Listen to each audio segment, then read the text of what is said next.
Bermuda triangle, যা শয়তানের ত্রিভুজ নামেও পরিচিত, আটলান্টিক মহাসাগরের একটি বিশেষ অঞ্চল যেখানে বেশ কিছু জাহাজ ও উড়োজাহাজ রহস্যজনকভাবে নিখোঁজ হওয়ার কথা বলা হয়।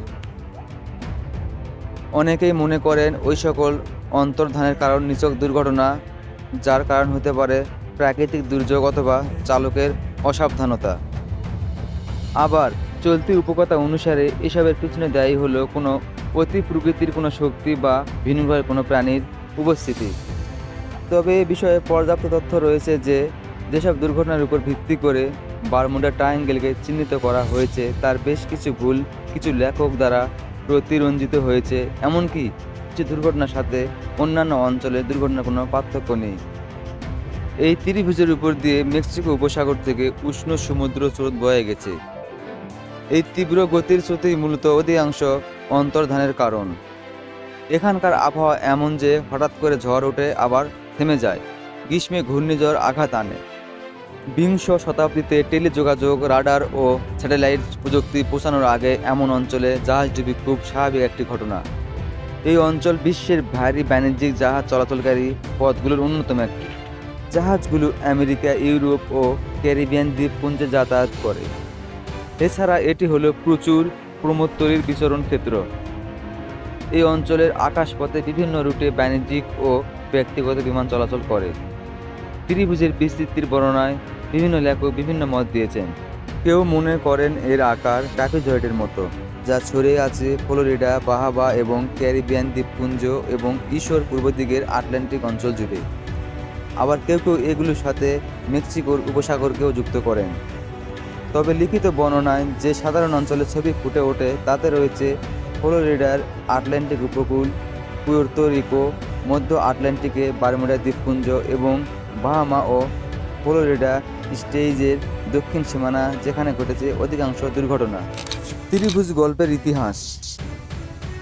বারমুডা ট্রায়াঙ্গেল বিষয়ে যারা লিখেছেন তাদের মতে ক্রিস্টোফার কলম্বাস সর্বপ্রথম এই ত্রিভুজ বিষয়ে অদ্ভুত অভিজ্ঞতার কথা লিখেন।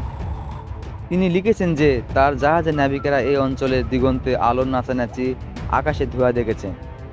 এছাড়া তিনি এখানে কম্পাসের উল্টাপাল্টা দিক নির্দেশনার কথাও বর্ণনা করেছেন। তিনি 11 অক্টোবর 1492-তে তার লগইন বুকে লিখেন। লেখাটা আমি ডিসক্রিপশনে দিচ্ছি, আপনারা পড়ে নিন। বর্তমানে বিশেষজ্ঞরা প্রকৃত লগবুক পরীক্ষা করে যে মত দিয়েছেন তার সারমর্ম হলো, নাবিকেরা যে আলো দেখেছেন তা হলো স্থানীয় জনগোষ্ঠীর ব্যবহৃত নৌকায় রান্নার কাজে ব্যবহৃত আগুন, আর কম্পাসের সমস্যা সৃষ্টি হয়েছিল নক্ষত্রের অবস্থান পরিবর্তনের কারণে। 1950 সালের 16 সেপ্টেম্বর EVW জোস সর্বপ্রথম এই ত্রিভুজ নিয়ে খবরের কাগজে লিখেন। এর 2 বছর পর ফেইট ম্যাগাজিনে George X Sand sea mystery and our backdoor শিরোনামে একটি ছোট্ট প্রবন্ধ লেখেন। এই প্রবন্ধ তিনি ফ্লাইট 19 US নেভির 5টি TBM অ্যাভেঞ্জার বিমানের একটি দল যা প্রশিক্ষণ মিশনে গিয়ে নিখোঁজ হয় এর নিরুদ্দেশের কাহিনী বর্ণনা করেন এবং তিনি প্রথম এই অপরিচিত ত্রিভুজাকার অঞ্চলের কথা সবার সামনে তুলে ধরেন। 1962 সালের এপ্রিল মাসে ফ্লাইট 19 নিয়ে আমেরিকান লিজেন্ড ম্যাগাজিনে লেখা হয়। বলা হয়ে থাকে এই ফ্লাইটের দলপতিকে নাকি বলতে শোনা গিয়েছে, we do not know where were the water is green no white. এর অর্থ হলো, আমরা কোথায় আছি জানি না, সবুজ বর্ণের জল কোথাও সাদা কিছু নেই। এতেই প্রথম ফ্লাইট 19কে কোনো অতি প্রাকৃতিক ঘটনার সাথে যুক্ত করা হয়। এরপর ভিনসেন্ট গডিস প্রাণঘাতী বারমুডা ট্রায়াঙ্গেল নামে আর এক কাহিনী ফাঁদেন 1964 সালের ফেব্রুয়ারিতে। এর উপর ভিত্তি করে তিনি আরও বিস্তৃত বর্ণনা সহকারে লিখেন ইনভিজল হরাইজন মানে অদৃশ্য দিগন্ত নামের বই। আরও অনেক লেখকই নিজ নিজ মনের মাধুরী মিশিয়ে এ বিষয়ে বই লিখেন। তারা হলেন জন ওয়ালেস স্পেন্সার, তিনি লিখেন লিম্বো অব দ্য লস্ট মানে বিস্মিত অন্তর্ধান। চার্লস বার্লিটস লিখেন দি বারমুডা ট্রায়াঙ্গেল। রিচার্ড উইনার লিখেন দ্য ডেভিলস ট্রায়াঙ্গেল শয়তানের ত্রিভুজ। এছাড়া আরও অনেকেই লিখেছেন। তারা সবাই ঘুরে ফিরে একটি বর্ণিত অতি প্রাকৃতিক ঘটনায় বিভিন্ন স্বাদে উপস্থাপন করেছেন।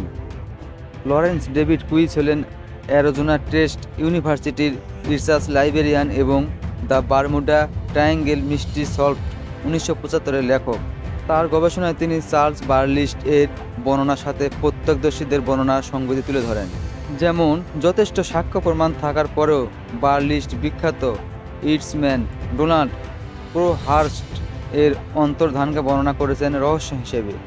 আরও একটি উদাহরণ হলো আটলান্টিকের এক বন্দর থেকে ছেড়ে যাওয়ার 3 দিন পরে একটি আকরিকবাহী জাহাজের নিখোঁজ হওয়ার কথা বার্লিস্ট বর্ণনা করেছেন। আবার অন্য এক স্থানে একই জাহাজের কথা বর্ণনা করে বলেছেন সেটি নাকি প্রশান্ত মহাসাগরের একটি বন্দর থেকে ছাড়ার পর নিখোঁজ হয়েছিল। এছাড়া কুইজ দেখান যে বর্ণিত ঘটনার একটি বড় অংশই ঘটেছে কথিত ত্রিভুজের সীমানার বাইরে। কুইসের গবেষণা ছিল খুবই সাধারণ।